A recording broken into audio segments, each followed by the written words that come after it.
What's going on YouTube? It's Donnie all day.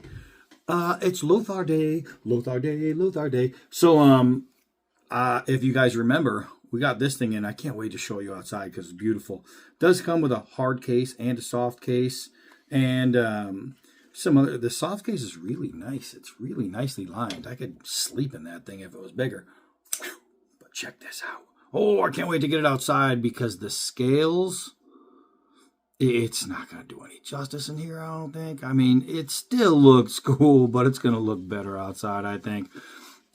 This thing is beautiful. So this is called the Lothar Revealer. I know that because I have it on my screen. We're talking about 14C 28N. As always, this stuff is really, really great knife steel.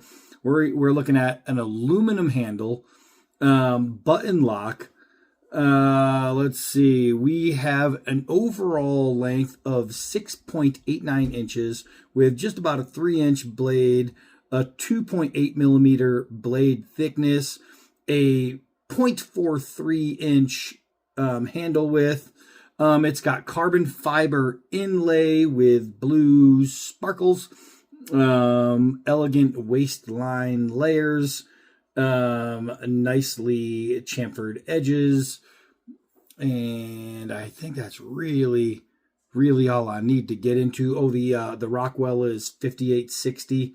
But when you're talking about that waistline layers, see this? It's not just lines. It goes in right here. It tapers in all the way around. It's going to be a great fit, not just in the hand, but in the pocket as well. It's going to be nice coming in and out. You got some really sweet jimping here. You do have a finger guard for a flipper. You have some jimping on the frame itself. You have some texturing here, so you are going to get positive grip all the way around. That it's titanium, and the gripping is so good it almost feels like rubber. That's how good it is.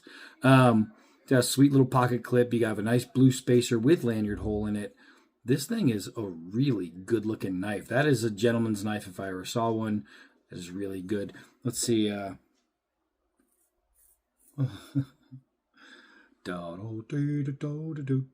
Shave sharp. I'm talking.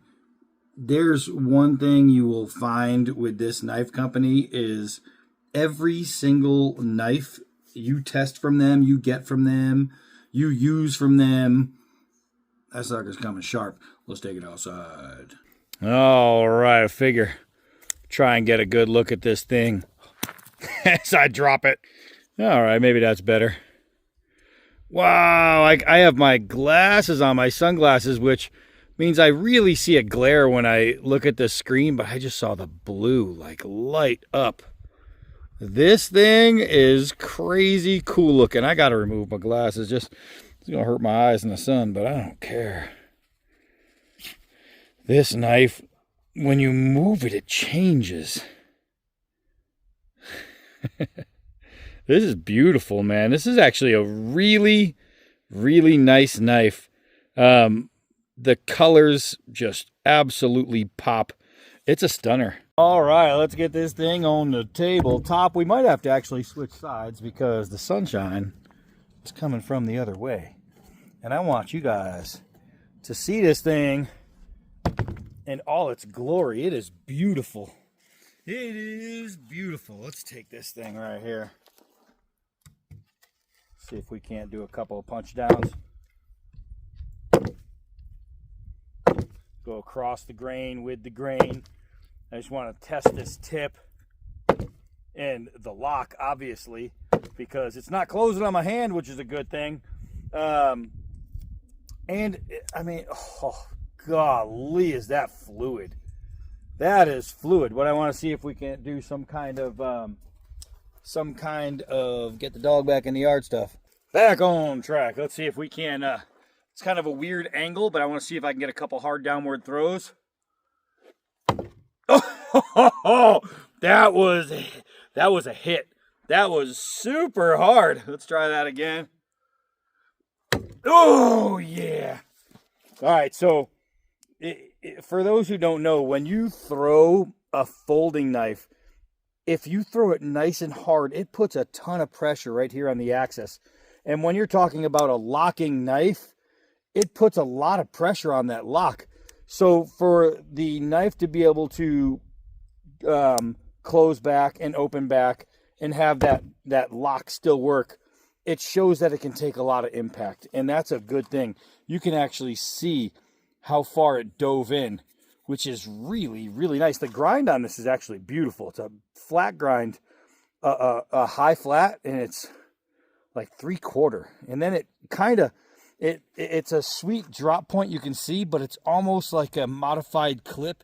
The drop point, it's the spine stops here and then goes down like it would on a clip point rather than a drop, but it's so smooth.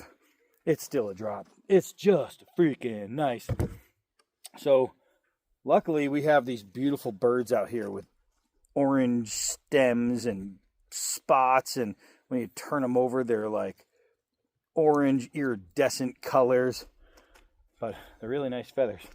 But we're gonna go ahead and shave it. Let's see. Look at that. Look at that. If you've ever shaved a feather, you know how light the material is, and it just folds, and a lot of times the tip will just break on you because this is super thin. But this guy right here is just taking care of it. It's taking care of business. That is really, really, really nice. I was able to completely go all the way to the tip without it folding over on me. That is beautiful, beautiful edge work. Gosh, this blue. I'm looking at it in this angle, and I don't know what angle it's going to take for you guys to see that, but man, it's like, I don't even know how to explain it. It's just pops. It was sparkly, but insanely nice. Insanely nice. All right, where's that good thread I got down here? Got like this packaging thread here that you used to, remember in olden days, they used to wrap your donut boxes with a bow. They'd use this hard thread because it wouldn't break when they pulled it nice and tight. And it's just good stuff. It's good thread. I like this. This one came with the house. All right, so let's make a nice little rope out of it. Pull it right there and see if we can't get a good push cut. And look at that. That is super clean. That is super freaking clean. We got some of this stuff right here. We're going to get a couple push cuts out of. Bam. That rope just pops when you cut it. Look at that. I mean, this knife is sharp. It's sharp. They send out some really, really good edges with this knife company. Now, it's not a 90 spine, but let's see if we can't shave off some tree armor anyway. Oh, yeah. So for those of you who aren't fire making people, doing this builds all of this, and that helps ignite fire. So when you are in a situation where you need a knife to survive, this is not a survival knife, but can you survive with the knife? That's what matters. And with this knife, look at that.